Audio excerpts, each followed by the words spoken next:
ഇതുണ്ടോ ഇന്ന് മകരം ഒന്ന് എൻ്റെ പിറന്നാൾ മാസം കൂടാ. അപ്പം ഞാൻ വിചാരിച്ചു ഈ മാസമെങ്കിലും കുറച്ച് നല്ല കാര്യങ്ങൾ ചെയ്യാന്ന്. അതിന്റെ ഭാഗമായിട്ട് ആദ്യം തന്നെ അമ്പലത്തിലോട്ട് പോയി. കൊട്ടാരക്കര അമ്പലത്തിലാണ് പോയത്. അപ്പോൾ അവിടെ ആദ്യം പടിഞ്ഞാറ്റുകര അമ്പലത്തിൽ പോകണമല്ലോ. അവിടെ ചെന്നപ്പോൾ എന്താ കിടക്കുന്ന ഒരു പൂച്ച. മീൻ കഴിക്കുന്ന പൂച്ച അമ്പലത്തിൽ കയറുമ്പോൾ പ്രശ്നമില്ലല്ലോ, ദൈവം ക്ഷമിക്കുമായിരിക്കും. ഇപ്പം എൻ്റെ അമ്മയായിരുന്നെങ്കിൽ എന്നെ പറയാനും ഒന്നും കാണത്തില്ല ഇങ്ങനെയൊക്കെ പറയുന്നതിന്.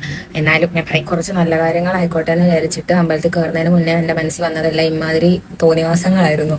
പൂച്ചയ്ക്ക് എങ്ങനെ അമ്പലത്തിൽ കയറാന്നുള്ളത്. അത് മനസ്സിൽ വെച്ച് അമ്പലത്തിനകത്തെല്ലാം തൊഴുതിട്ട് നേരെ അവിടെ നിന്ന് കൊട്ടാരക്കര അമ്പലത്തിലോട്ട് പോയി. കൊട്ടാരക്കര ഗണപതി അമ്പലത്തിലോട്ട് പോയി. ഗണപതി അമ്പലത്തിലെ പ്രത്യേകത എന്താ? ഉണ്ണിയപ്പം. അപ്പം 2 ഉണ്ണിയപ്പത്തിനുള്ള ടിക്കറ്റ് എടുത്തു.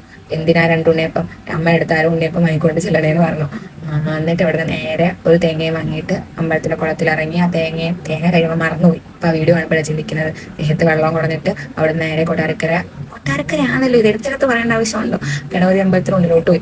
ഗണപതി അമ്പലത്തിനുള്ളിൽ എന്തൊക്കെയോ പൂജയായിരുന്നു, ദീപാരാധനയായിരുന്നു. എനിക്കറിയാൻ വയ്യ, മണിയടിക്കുന്നൊക്കെ ഉണ്ടായിരുന്നു കേട്ടോ. എനിക്ക് അതിന്റെ പേര് കറക്റ്റ് അറിയത്തില്ല. ഞാൻ ഇങ്ങനെയൊക്കെ പറയുന്നത് എന്തെങ്കിലും ആട്ടെ. ദീപാരാധനയും കണ്ടു കഴിഞ്ഞിട്ട് പിന്നെ തേങ്ങ ഉടച്ചു.